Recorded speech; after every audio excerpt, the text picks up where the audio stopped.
সালামু আলাইকুম ওয়া রাহমাতুল্লাহি ওয়া বারাকাতুহু। 32 নাম্বার যেই হাত দিয়ে যেই হাতুড়ি দিয়ে ভেঙ্গেছে তাদের হাত পা ভেঙ্গে দেওয়ার জন্য শেখ হাসিনা তার দলের নেতাকর্মীদেরকে নির্দেশ দিয়েছেন। সেরকম একটি ভিডিও ভাইরাল হয়েছে। সেই ভিডিও শুনে ডাক্তার পিনাকি ভট্টাচার্য বলেছেন, যদি কেউ 32 নাম্বারের জন্য কারো গায়ে হাত দেয় তাহলে আমি ঢুন দিয়ে শেখ মুজিবের মাজার গোপালগঞ্জ উড়িয়ে দেব। গোপালগঞ্জ উড়িয়ে দেওয়ার জন্য উনি ঘোষণা দিয়েছে ডাক্তার পিনাকি ভট্টাচার্য। এই দুইজনের কথোপকথন নিয়ে এখন সামাজিক যোগাযোগ মাধ্যমে চলেছে বিভিন্ন ধরনের আলোচনা। প্রিয় দর্শক, আপনাদেরকে এই দুইজনের কথাগুলা তুলে ধরব একটি অডিও ভিডিওর মাঝে। আপনারা এখন শুনতে পাবেন আমাদের কাছ থেকে।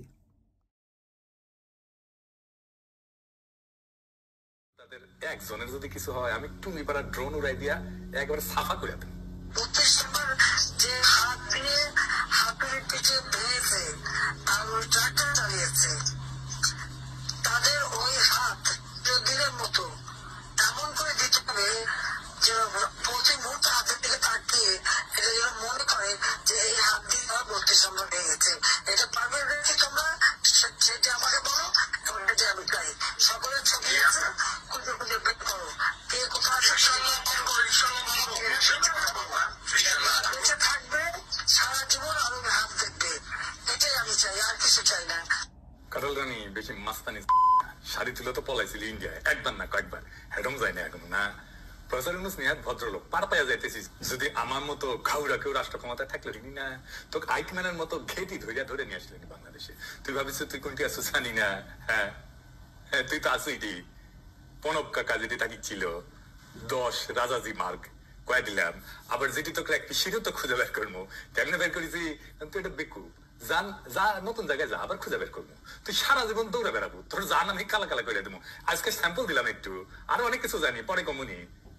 32 নাম্বার যারা ভাঙিছিল তাদের একজনের যদি কিছু হয় আমি টুমি পাড়া ড্রোন উড়াই দিয়া একবার সাফা করে দেবো। আমি পলা আবার এটি থেকে যেটি আসিস নতুন জায়গায় যা।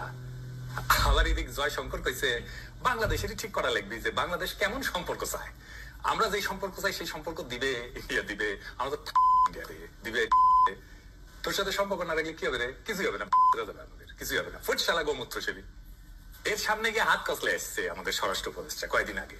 এই হইতেছে তার ফলাফল। যাই হোক, গত রাতে সারা ঢাকা শহরে কয়েকটা জায়গায় খুন চিন্তায় অস্ত্র হাতে মরা হয়েছে। কয়েকদিন আগে আওয়ামী লীগের ভার্চুয়াল মিটিং এ আওয়ামী লীগের সাবেক মেয়র বলছিল যে শহরে আমরা থাকবো না সেই শহরে আমরা কাউকে ঘুমাতে দেবো না। শুনে আমাদের কথা স্পষ্ট, যে রাজধানীতে আমাদের মানুষ শান্তিপূর্ণ ভাবে দিনে ঘুরতে পারবে না, চলতে পারবে না, সেই রাজধানীর মানুষ রাতে ঘুমাতে পারবে না। আমরা সেইভাবে আমাদের তৈরি করে নিছি। আমাদের ডিসিশন, আমাদের মূল ব্যক্তি, আমাদের নেত্রী যেভাবে এখানে সাজেশন করবে, আমরা পরামর্শ করবে, আমাদের যেখানে যার সাথে আলোচনা দরকার সেইটা করবো। প্রিয় দর্শক, আপনারা শুনতে পেলেন যে জাহাঙ্গীর আলমের কথা। সর্বশেষ গাজীপুরের মেয়র জাহাঙ্গীর আলম বলেছে যেই শহরে আমরা থাকতে পারবো না সেই শহরের মানুষকে রাতে আমরা ঘুমাতে দেব না।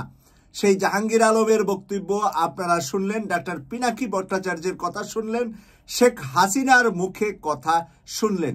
প্রিয় দর্শক, এই হলো বাংলাদেশের বর্তমান চিত্র।